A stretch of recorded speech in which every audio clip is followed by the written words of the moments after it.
Now to a parenting dilemma so many are facing. Should you let your child play football? One father is sharing his story in September's GQ magazine, revealing why he let his 8-year-old son play. Lindsay Davis talked to them, and she's here with us. Good morning, Lindsay. Good morning, Robin. Since 2009, the number of kids between 6 and 12 years old who play tackle football has gone down by nearly 20%. Studies linking the game to brain damage and headlines about long-term effects of concussions have a lot of parents running away from the sport. And then there are those like Luke Zaleski who wrestle with the football dilemma. Repetitive head trauma chokes the brain. The concussion movie that Will Smith starred in was based on a GQ article. So I knew that it was dangerous. Former research director for GQ magazine, Luke Zaleski, was well aware of the risks of tackle football when his then 8-year-old son asked him if he could play. And was like, oh my God, he actually wants to play football. After a great deal of soul-searching chronicled in his article, What Kind of Father Lets His Son Play Football, featured in GQ, Zaleski said, yes, son, you can play. So why is it that you let your son play football?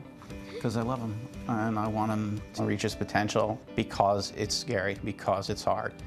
It toughens you up? It toughens you up. Frankly, you know, you come home, you're a little nicked up, you're a little banged up. You talked about in the article, like, I think a militaristic. It's that choreographed, kind of disciplined way the game is played. And I love the teamwork.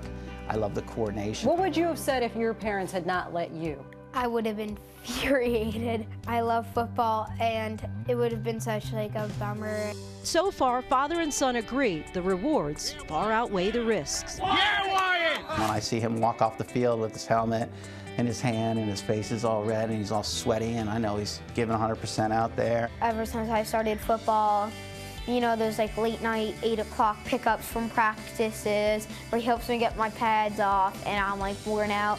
And he surprises me with like a Gatorade or something. It's just, you know, it's awesome. Now, Luke says he reserves the right to change his mind. He's been really conflicted about letting his son play because of the issue of concussions. He says it certainly was not an easy decision. He's even had bad dreams about it, and now he's taking it day by day, or we could even say play by play. To read more about his story, you can find it online. Robin? So good of him to share that. All right, Lindsay, thank you. We're joined now by our senior medical contributor, Dr. Jennifer Ashton, and Erica Suter, the editor of Mom.me. A lot of people were nodding along and watching this, and it's not just football, it's other sports as well. But what, just give us the latest about head injuries and that. So really traumatic brain injury, which is the medical term, or concussion by the numbers, pretty staggering statistics. 1 every 15 seconds in the United States. That results in 1.7 million head injury patients every year, responsible for approximately 50,000 plus deaths, 80,000 plus with permanent disabilities, and it comes with a massive price tag, almost $80 billion a year to our medical system. We're learning a lot more about what's going on in the brain during a concussion.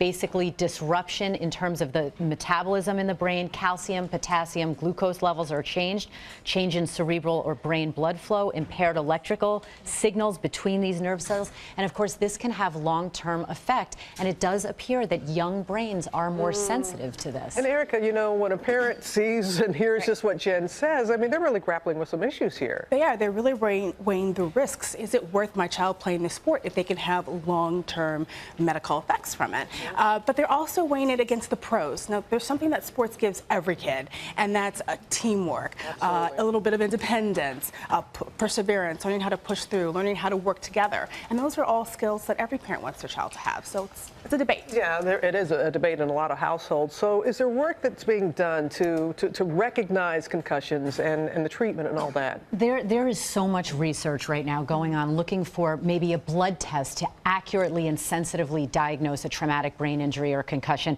We're not there yet. So in the meantime, what can every parent do? Pay attention to your child, regardless of their age, to every hit, every contact, every fall.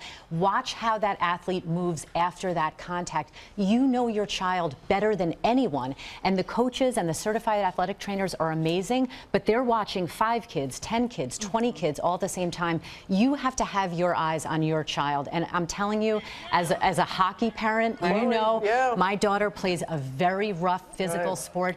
I watch every time she gets up because I'm going to know if she's skating, you know, impaired. And look, you can't remove all risk, right? I mean, where would you stop? I told you this before. I remember one time my mama, she pulled me out. That's right. I was playing basketball and she was like, yeah, we're not afraid to do it. And I have a 9-year-old who wants to play, and I immediately said no. A 9-year-old son? 9-year-old son. He loves football. He loves to watch. And I said, no, not right now. I just don't feel like he's ready. I don't feel like he's ready for that kind of physicality.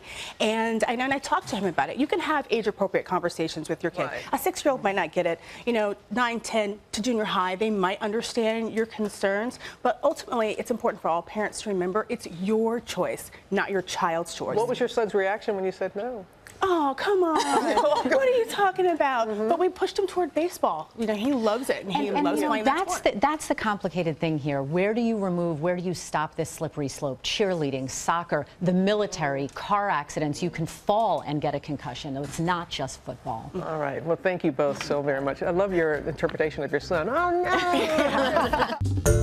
Well, hey there, GMA fans. Robin Roberts here. Thanks for checking out our YouTube channel. Lots of great stuff here. So go on, click the subscribe button right over here to get more of awesome videos and content from GMA every day, anytime. We thank you for watching, and we'll see you in the morning on GMA.